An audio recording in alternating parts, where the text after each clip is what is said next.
জীবনে এরকম অনেক ঘটনা ঘটে যেটা অনেক সময় নিজের নিয়ন্ত্রণে থাকে না। যেমন আপনি ব্যবসায় অনেক লস করেছেন বা নানান কারণে জীবনে অনেক হেরে গেছেন, কিন্তু এখন কি করবেন? এটা একটা বিরাট প্রশ্ন। কি করবো আমি? কোথায় যাব? কার কাছে যাব? কিভাবে আবার ঘুরে দাঁড়াবো?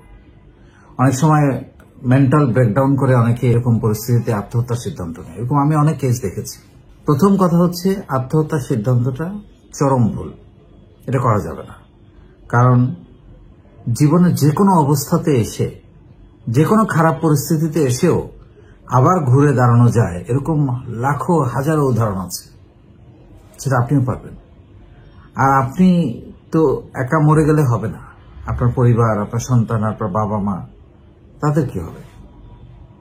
এমনও তো হতে পারে যে আপনি বেঁচে থেকে এমন একটা নতুন জীবন পেলেন যে সারা পৃথিবী একদিন অবাক হয়ে যাবে আপনি এমন কিছু করে ফেলেছেন। সো এরকম পরিস্থিতিতে জীবনে অনেক ব্যবসা করতে গিয়ে লস করেছেন বা কোনো ভুল সিদ্ধান্তের কারণে লস করেছেন, শেয়ার বাজারে লস, এরকম অনেক কিছু হয় আমাদের লাইফে। বা অনেক সময় নানান ভুল প্রজেক্টে ইনভেস্ট করে লস করা হয়।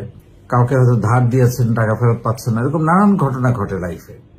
বা ব্যবসা করতে দিয়েছেন, উনি বলছেন লস হয়ে গেছে, আপনার কোনো দোষ নাই, কিন্তু আপনি না বুঝেই হয়তো তাকে টাকাটা তুলে দিয়েছেন। সেসব ক্ষেত্রে আপনি কি করবেন? প্রথমে যে কাজটা করতে হবে সেটা হচ্ছে একটা লিস্ট করতে হবে যে আমার কি কি ভুল ছিল এখানে। এটা একদম প্রথম কাজ, যে আমার কি প্ল্যানিং এ ভুল ছিল, আমার কি এখানে যাওয়াটার সব ভুল ছিল, আমার কি ইগোর কারণে এই প্রবলেমটা হয়েছে। অনেক সময় হয় অনেক চালু ব্যবসা শুধুমাত্র ইগোর কারণে ধ্বংস হয়ে যেতে দেখেছি আমি। ইগো আর কিচ্ছু না। ব্যবসায় ইগোটা বাদ দিতে হবে। জিত দরকার, ইগো না, জিত। এবং সেটা নিজের ভেতরে লালন করতে হবে। ইগোটা তো আমরা প্রকাশ করে ফেলি। ইগো আপনার থাকবে, কিন্তু সেটা প্রকাশ করতে জানান না, সেটা দেখানোর অনেক জায়গা আছে। সো ওই তালিকাটা করেন যে আমার কি এখানে যেভাবে যে পদ্ধতিতে আমি টাকা দিয়েছি সেটা ভুল ছিল, প্রোডাক্ট নির্বাচনটা ভুল ছিল, ম্যানেজমেন্টের দুর্বলতা ছিল, সঠিক টিম পাই নাই, এইটা লিস্ট ডাউন করেন আগে।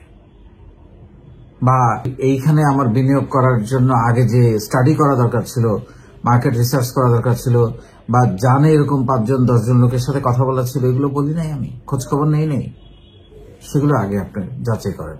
বা যে প্রোডাক্ট বা সার্ভিসের জন্য আপনি এখন নেমেছেন সেটা হয়তো সেটার উপযোগিতা এখন আর নাই, হয়তো একসময় ছিল, এগুলো একটু অ্যানালাইসিস করেন আগে। তারপরে আবার দুইটা সিনারিও তৈরি হয় আপনি যখন লস করেন। একটা সিনারিও হচ্ছে যে আপনি এতটাই লস করেছেন যে আপনার কিছু ঋণ হয়ে গেছে।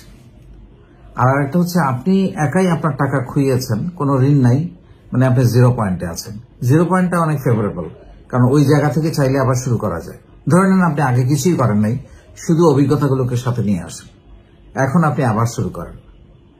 আর যদি আপনি ঋণে থাকেন, ঋণের বোঝা দুইভাবে টানা যেতে পারে। একটা, যদি আপনার কোনো স্থাবর বা কোনো স্থায়ী সম্পদ, স্বর্ণ অলংকার বা জমি পড়ে থাকে, একদম কোন রকম দুশ্চিন্তা না করে, বা আপনি হারাই ফেলতেছেন, আমার শেষ অবলম্বন একটুকু জমি বা একটু স্বর্ণ বা একটুকু সম্পদ আমার ছিল, এটা আমার বিক্রি করে আমার ঋণ শোধ করতে হবে, করে ফেলেন।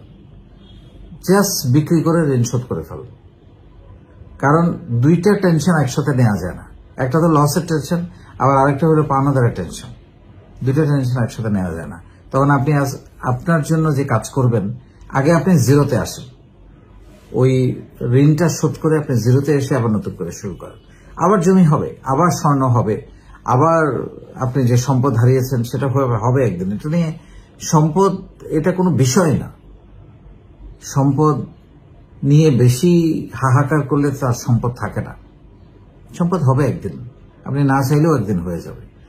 তাহলে এটা হলো একটা সিনারিও। জিরোতে এসে এবার আপনি আবার নতুন করে শুরু করেন। আপনি যদি শুরু না করেন, আপনি যদি চিন্তা করেন আমাকে দিয়ে ব্যবসা হবে না বা আমাকে দিয়ে এটা হবে না, হ্যাঁ, অনেক সময় আপনি সিকিউরড কোনো কাজেও যেতে পারেন যদি মনে করেন যে এটা দিয়ে আর হচ্ছে না। কিন্তু আমি মনে করি না হওয়ার কোনো কারণ নেই। একটা মানুষ চাইলে যে কোনো বয়সে, যে কোনো পরিস্থিতিতে আবার শুরু করতে পারে। সবার আগে চিন্তা করেন যে এই যে আপনি ভুল করলেন, লস করলেন, হারালেন, এর মধ্যে দিয়ে আপনি কি কি অভিজ্ঞতা অর্জন করেছেন সেটাকে চিন্তা করেন। আর আরেকটা জিনিস চিন্তা করেন যে আপনি কোন কাজটা ভালো পারেন। কোন কাজটা আপনার ভেতরে, হয়তো আপনি এতদিন যা করেছেন এখন হয়তো নতুন কিছু করবেন, সেটার সঙ্গে আপনার ভালো জানার, ভালো লাগার, আপনার একটু একটু করে জানা আছে সেই কাজটাকে যোগ করে হতে পারে। এতদিন হয়তো অন্য আরেকজনের পরামর্শে কাজ করেছেন, এখন নিজের পরামর্শে কাজ করেন। সো আমার কথা হলো, থেমে রাখা যাবে না। যে কোনো পরিস্থিতিতে একটা মানুষ বিপদে পড়তে পারে, বিপর্যস্ত হতে পারে, ঋণগ্রস্ত হয়ে যেতে পারে, সর্বনাশ হয়ে যেতে পারে, কিন্তু তারপর তার অর্থ এই নয় যে আমি শেষ। আপনার একটা সুস্থ শরীর আছে, একটা ব্রেন আছে, মেধা আছে, আপনি একজন হাঁটাচলা করতে পারা মানুষ, আপনি কেন হেরে যাবেন? আপনি আবার শুরু করবেন, এবং আপনি হেরে যাবেন তখন যদি আবার শুরু না করেন। এই ওইটার চিন্তায় চিন্তায় আপনার দিন পার করতে থাকেন আর কোনো কিছু না করে, তখন আপনি হেরে যাবেন। আপনি যদি আবার শুরু করেন কোনো একটা কিছু দিয়ে, কোনো একটা সৃজনশীল কাজ দিয়ে, কারো কাছ থেকে অল্প স্বল্প টাকা নিয়ে, বা ওই যে বললাম কিছু গচ্ছিত কিছু থাকলে সম্পদ, সঞ্চয়, স্বর্ণ বা জমি, সেগুলো বিক্রি করে হলেও আবার শুরু করতে হবে, কারণ আপনার এই এক্সপেরিয়েন্সটা তো কাজে লাগবে।